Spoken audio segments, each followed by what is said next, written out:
दोस्तों, इतिहास ने हमें बहुत कुछ दिया, कुछ बहुत अच्छा तो कुछ बहुत बुरा।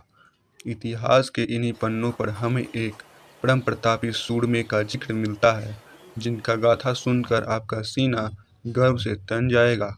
ये कहानी है 35 सालों तक मेवाड़ पर हुकूमत करने वाले हिंदू सुल्तान राणा कुंभा की।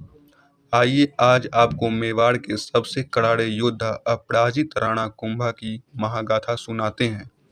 राणा कुंभा के पिता का नाम महाराणा मोकल था और माता का नाम सौभाग्य देवी था। परम प्रतापी शासक राणा कुंभा का जन्म मेवाड़ के सिसोदिया राजपूत वंश में हुआ था। बचपन से ही बालक बलशाली और निडर था और कला प्रेम तो विरासत में पिता मोकल से ही मिली थी। मेवाड़ रियासत की गद्दी पर राणा मोकल जी की मृत्यु के बाद सन 1490 में राणा कुंभा का राजतिलक हुआ था। कुंभा भारतीय कला को बढ़ावा देने वाले शासक थे।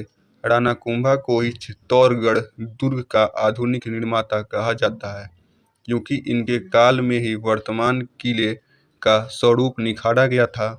मेवाड़ के निर्मित 84 किलो में से 32 किलो का निर्माण तो राणा कुंभा के शासन में ही हुआ था। सबसे महत्वपूर्ण कुंभलगढ़ किले में ही करीब 300 मंदिरों का निर्माण करवाया था।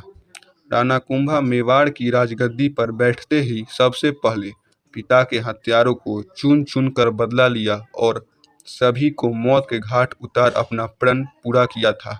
अपने पिता के हथियारों को शरण देने वाले मालवा के सुल्तान महमूद खिलजी को भी राणा कुंभा ने सारंगपुर के निकट बुरी तरह हराया और इसी विजय की याद में और अपने सैनिकों के शौर्य को अंकित करने हेतु चित्तौड़ दुर्ग में प्रसिद्ध विजय स्तंभ का निर्माण करवाया था।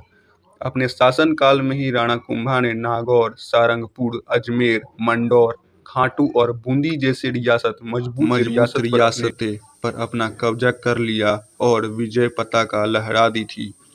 साम्राज्य विस्तार के कारण ही उन्होंने दिल्ली के बादशाह सैयद मुहम्मद शाह और एक मजबूत राज्य गुजरात के सुल्तान अहमद शाह को भी परास्त कर अपना लोहा संपूर्ण भारतवर्ष में मनवा दिया था। एक समय में राणा कुंभा की ख्याति इतनी हो गई थी कि कोई भी सुल्तान और राजा उनसे टकराने की हिम्मत नहीं जुटा पाता था। राणा कुंभा के सैकड़ों दुश्मन बन चुके थे और मालवा और गुजरात के सुल्तान ने मिलकर मेवाड़ पर कई बार आक्रमण किया, किंतु हर बार उनको मेवाड़ से पराजय का